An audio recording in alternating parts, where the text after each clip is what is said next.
The ancient Romans sweetened their wine with a lead-based syrup called sapa. They knew it was vaguely unhealthy, but they didn't know why they could consume it for years. The lead atoms, once inside, didn't just accumulate.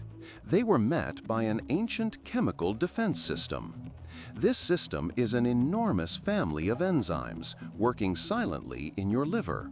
It's called cytochrome P450, a name derived from its red, blood-like pigment and the specific wavelength of light it absorbs, 450 nanometers. This isn't just one molecule, it's a superfamily of molecular machines, each a specialist in chemical warfare. This system is incredibly old. Versions of these enzymes existed in bacteria billions of years ago, likely as weapons and shields in the primordial soup's chemical arms race. In your body, the highest concentration is in the liver, where these proteins are embedded in the membranes of your cells.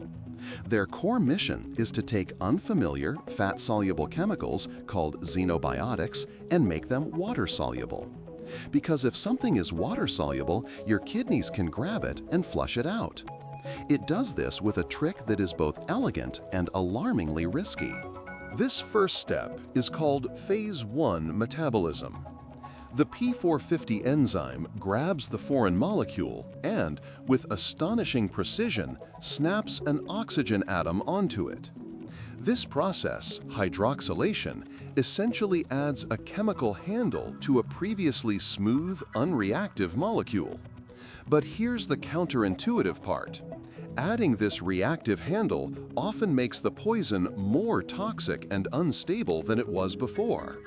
Your liver isn't neutralizing the threat in this first step, it's arming it, making it chemically volatile on purpose, like preparing a bomb for disposal by first attaching the detonator. Why make something more dangerous? Because that reactive handle is a target for the next stage, Phase 2 metabolism. A different set of enzymes now swarms in. One of the most famous is glutathione transferase. It uses the handle to attach a large, bulky, water-loving molecule, like glutathione, onto the armed toxin. This act of conjugation is the true neutralization. It's like taking that ticking bomb and encasing it in a massive, water-soluble concrete block, rendering it harmless and easy for the body to transport and discard. But not everyone's chemical factory runs at the same speed. You have dozens of genes for different P450 enzymes, and tiny variations in those genes dramatically change how you handle specific chemicals. Consider caffeine. Your ability to metabolize it is mostly controlled by one enzyme, CYP1A2. If you have the fast version, you can drink coffee before bed. If you have the slow version, a morning espresso might still give you jitters at dusk. This isn't just about coffee. It's the foundation of pharmacogenomics, the science of how your specific genetic profile determines your reaction to life-saving medicines. This elegant system has a dark side. It evolved to deal with natural toxins from plants and fungi, not the chemicals of the industrial world. Sometimes its programming makes a fatal error. Take benzo-A-pyrene, a harmless-looking molecule found in tobacco smoke and on grilled meats. Your P450 enzymes see it as a xenobiotic and dutifully perform Phase 1, adding an oxygen handle.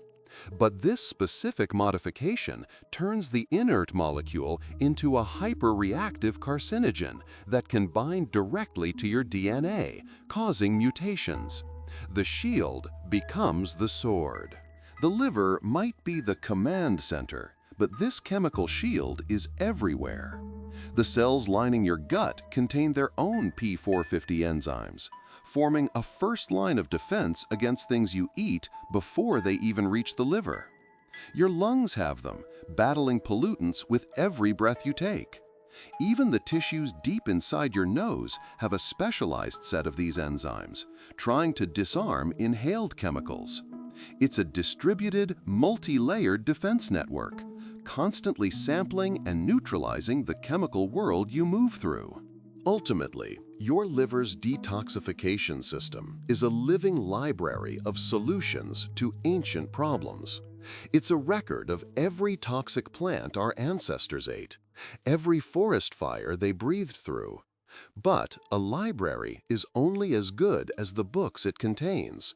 It has no chapters on microplastics, on modern pesticides, or the thousands of novel synthetic chemicals it has never encountered. Your body's ability to neutralize poison is a masterpiece of evolution, but it is an ancient masterpiece, now facing a very, very modern gallery of threats. Monotony has grown fast.